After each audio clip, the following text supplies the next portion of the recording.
Hello, everyone, and welcome to the third episode of San Diego Family Mediation and our podcast. So today we have Jen Segura, Hi. who also has glasses on. And we are going to talk today about spousal support. Jen is a mediator here. She's been experienced. How long have you been mediating? About 10 years. Yeah. Now. So a decade of experience in mediation. Bless you. And and so sometimes are better than others. Right. So we're gonna be just as a little bit different setup than last time. We're just kind of trying to see what way works a little better. And we're just gonna be kind of sitting here drinking. I have tea. She has some coffee. And we're gonna just start talking about spousal support, as one would do on a Monday. So first, let's start out with, let's start very basic. Jen, what is spousal support in a nutshell? Oh. And those phones. And we have Glenn. All right. So spousal support, it has been created just to basically help get the supported party back into the workforce and back to being self-supporting. It's not created to getting married is not a financial plan. You don't go out and get married for 10 years. For most people, yeah. Yeah. So that the rest of your life you're supported. Right. I mean, and this is very specific to San Diego. Right. And San Diego the judges are not so excited about spousal support. But it is necessary in a lot of cases when you have, a stay-at-home mom or a stay-at-home dad that's been out of the workforce for 10, 15, 20 years. So it's kind of like a means to an end. So, how I always looked at it and explained it to clients was, this is a temporary measure to try and support you to get you back on your feet and transition to a new life outside the marriage. So, and I think that's kind of like, there's always that animosity. It's one of I would say the most high conflict areas. It is also because it's so discretionary. Yeah. I mean, there's not, and they're talking about doing it, but currently we can't just plug numbers into a system and pop out a number the way most people think that we can. I mean, we can, but that's not how you're supposed to come up with spousal support. You're supposed to follow factors and look at the whole picture.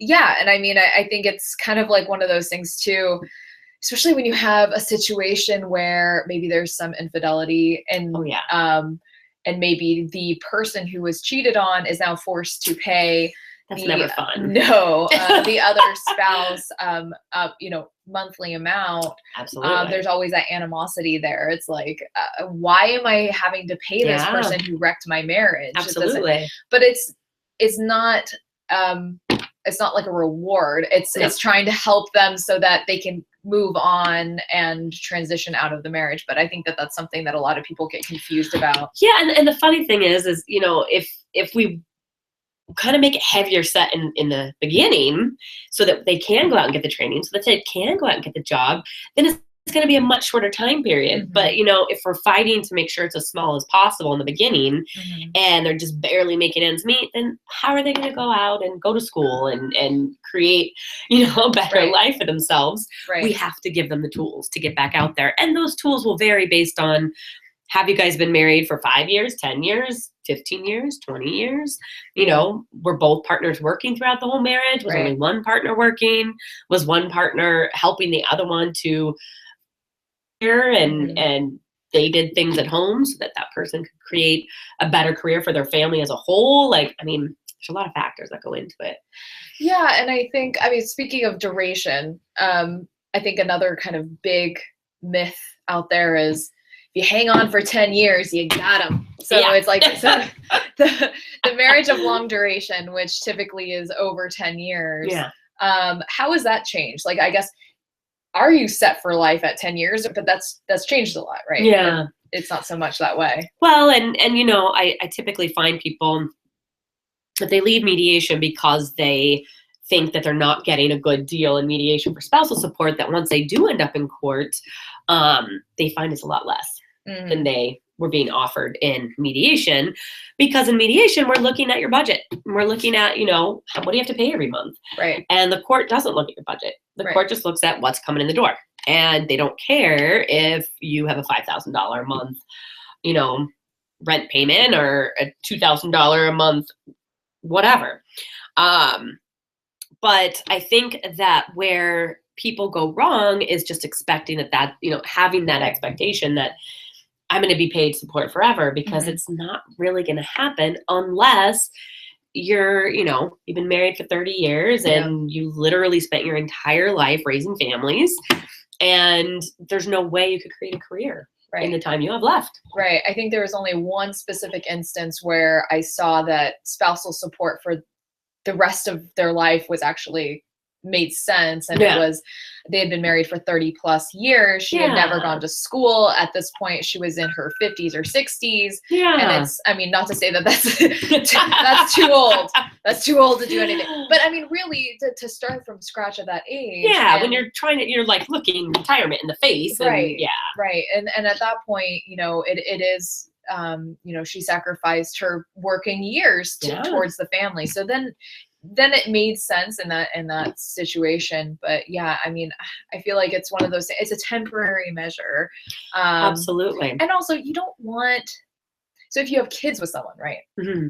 And you don't want your kids when they go over to your spouse's house to be like living in destitute. I know. That's too, you pay them child support to help take care of but that's never enough. But if they're really that far behind and they don't have anything to really fall back on, you don't want your kids going, I could the hood. Right. I could only afford a house in the worst part of City Heights, like you don't want your kid. There's nothing wrong with City Heights, but it's statistically higher crime than other areas. Well, especially when, if they were living in Rancho Santa Fe before that, like we've got to be consistent with, you hear that marital standard of living, which is another myth, right? That spousal support should keep both people at their marital standard of living. It's impossible, right? It's not a reality. How do you have the exact same amount of money coming into the family, but now we have two homes, right? But you both need to stay at the same standard. Like it doesn't happen. Yeah. It's not possible. Yeah. And I think that's another, you highlighted another benefit of mediation. We look at the budget. We say, hey, this is realistic and this is not realistic. And we actually take the time to go through, which I've been in court, and we spend maybe 15, 20 minutes going through like the budget form, which is called a FL 150, if you guys are familiar. So they'll go through it. But it's like, I think it's nothing comparatively. It's maybe 20, 30 minutes. I've seen it maybe stretch an hour if there's a specific issue, but usually the judge just wants to move on. Like they don't want to hear it. Whereas here, we'll spend 2, sometimes 3, 4 hours kind of making sure that they're set up. And I just remembered something. What? The new tax proposal on the table. They're proposing to take away the spousal support deduction. Wow. Which means that now spousal support will not be tax deductible by the payor and not considered income and taxable to the payee. And so in the past, or right now, we're able to kind of offset. So if the higher earner, is obviously at a much higher tax rate, we're able to offset that by, giving the spousal support, because now the person being supported is paying at a much lower tax rate, which often can create the ability of the payor to pay a little bit more because of the tax, right? The tax deduction that they got. It's a win-win, really. It is. And now there's a proposal to take it away. And I understand that they're taking away the deduction for children. Wow, that will change a lot of things. Absolutely. And I think the deduction for children, I think that's like a done deal. Maybe not. I haven't totally researched into what it is, but that's pretty much what they're doing. Wow. So you're not going to have that deduction for children. Wow. Because they want to Yeah. Right. So that's gonna change a lot of things. And I think that even makes it more of a benefit to go to mediation so we can work things in the best Absolutely. possible way. A lot of what Jen does too is financial planning post-divorce, and you kind of analyze their finances and say, this is the best way moving forward that you need to do things. So I think that makes it even more important. I mean, it's going to change a lot of things. I mean, it's really narrowing what we can and can't do, and definitely narrows what the courts can and can't do. And it's just so unfortunate because, again, at least we used to be able to keep more money in the whole family pot, even if, you know, whatever, it's being filtered over here. But I think they said an estimated like 80 million a year, 80 billion a year, some outrageous number is what the IRS loses every year from that deduction. But, you know, I mean, there is a good reason for that because of the fact that, you know, you've got these people supporting two households, and and I know this is kind of like a more of a legal nerd kind of wondering. I mean, it does promote someone also it kind of gives them the incentive to pay their spousal support. So I wonder if we're going to see a higher cases of contempt. Yeah. I'm just curious if that's going to end up happening. I think it's going to cause a lot of problems. Yeah. For sure. Yeah. Like, I don't know how people are going to make up for that savings that they had before. Right. We'll have to get more creative. I know. And I mean, we can only do so much. I know, totally. So, you know, we talked a little bit about the taxes, and that's changing of spousal support. What are some other things that you think maybe clients either don't know or misunderstand about spousal support? Well, I think a big misunderstanding is the difference between temporary and permanent. So temporary support is like, how much support am I going to get while we're going through this divorce? So, you know, from when we filed the petition to when we're actually finalizing the divorce, there's this period of time that things need to kind of stay status quo. You know, we have a house we have to pay for, we have kids that need to go to school, we have this happening. So that is where that calculation comes in, where you use the DissoMaster or whatever family law software to come up with that support number. And that is based on marital standard of living and things like that, because that's what we're trying to do, is kind of just keep everything afloat while we go through this process. But once we start talking about post-judgment support, now we're talking about something entirely different, and it's no longer looking at marital standard of living the way it was, and now it's more looking at need. You know, what is the need and what's the ability to pay? And it's all based on, there's a code basically. And some of those things is, you know, what is the earning capacity of each spouse, and what are the age of the parties? What's the health of the parties? How long was the marriage? The immediate and specific consequences of taxes to each party, which is going to change. I mean, hopefully they'll come up with a new way for us to come up with spousal support if that happens. But I mean, you know, it's taking the big picture, because we can go through all the factors, but at the end, there's also, the judge can just do whatever he wants to do based on whatever he thinks is equitable. So you really, when you walk into a courtroom and you give that decision-making power to the judge, you just have no idea what's going to come back.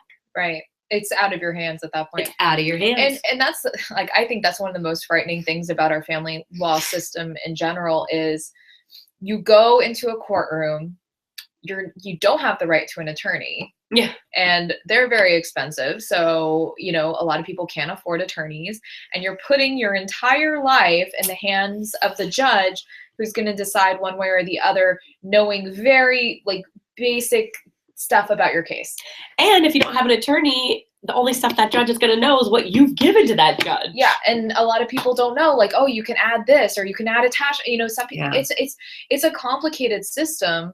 And I think that's why a lot more people are just moving more towards a more intimate mediation setting. Absolutely. And something that you keep control of. Right. Yeah. I mean, if you don't agree to it, it doesn't happen here. Absolutely. And, you know, you're spending 8 to 10 hours with your mediator to where you're getting, everybody knows everything pretty detailed. So at least the agreements are being made based on reality and not based on a little chunk of information here and there that kind of was thrown together and given to the judge. And so and when it comes to spousal support and you're looking at all these different factors, which in the statute, it's 14 different factors that they look at specifically. But you know, we take into a lot more into account other than just those 14 factors. I mean, that's kind of like a guideline that kind of helps us to get to certain numbers. And we have certain software that we put in numbers, like you were saying. There's DissoMaster, there's family law software, and we use those. We use family law software, and we put in all that to give us specific numbers, and we can. If you're looking for a specific number, we can break it down for you. I won't, that's like a whole nother, that could be an hour-long podcast. But you know, there's a lot that you can do in mediation. And I think if you are looking for just to kind of like sit down with someone and talk about like, hey, like what can I expect? What are some things that specific to our situation that I need to watch out for that we can do as far as doing like specific tax, you know, work and things like that, we can do that here. I mean, really, is there anything else you would like to add with regards to spousal support? We've done a pretty good, I mean, this is very, very basic. Shallow. I just wanted to kind of, that's something, a question we get a lot. So I wanted to kind of do a general overview of spousal support, but is there anything else that you were thinking about? I think it's just important to come into the process knowing, you know, what kind of you'd like to do. Like, what are some options? And that's something we like to talk about in mediation too, is like, all right, well, maybe 15 years ago you were in marketing. Well, maybe you don't like marketing anymore. And my God, marketing's changed a lot from 15 years ago to today. So, you know, maybe it's not even an option for you to go back into it because the amount of time and effort it would take to get caught up is just not possible. So, you know, think about things. Like, don't come into a process expecting I'm just going to be taken care of and receive support for the rest of my life. Like, have a conversation with yourself about what are my, you know, what do I like now? What do I want to do? Where, you know, is there schooling I want to go to? Do I want to be a nurse? Like, what could I do to be a nurse? Do you have any degrees? Do you want a degree? Like, we've got to, we're going to talk about those things. So it's beneficial if you come in with that mindset and kind of like, what can we do to get me there rather than coming in with the mindset, I'm never working again in my life, and you're going to pay for it. Regardless to why you're in the situation you're in, it doesn't matter. The court doesn't care. Your husband could have had 15 affairs and with all of your sisters, and they don't care. It's a lot of sisters. It is a lot of sisters. But I think too, you bring up a good point about not having a conversation, and I think having a conversation even before you get married. You know, we do prenups here as well, and that's something that we talk about. You know, what are some things that we're just so busy. They won't stop. You know, having a conversation about what are the expectations in marriage? You know, like, do you want to work? Are you going to work through the marriage? If you have kids, how are you going to take off some years or a year? Are you guys going to put them in daycare? Like, and that's a huge thing too. Even if you don't want a premarital agreement done, because some people just don't want that done.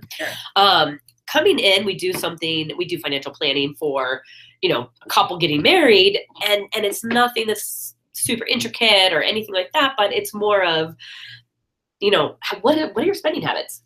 What are my spending habits? How much debt do you have? Have you guys seen each other's credit reports? It's amazing how many people get married. They're like, I have no idea that I got married and I didn't know he was $30,000 in credit card debt. Like, I mean, you've got to know these things going in. You can't just jump into something that, you know, seems like it's an easy thing to do. And people always say it's so easy to get married, it's so hard to get divorced.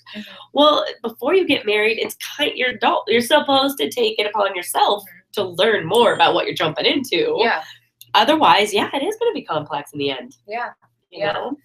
So I think that kind of does it for spousal support. I think we could keep going. We could talk all day about this stuff. Absolutely. But if you have any questions about spousal support, you can comment on the video, or you could give us a call. I'll put the number also in the video, and visit our website. We have a lot of great information on there.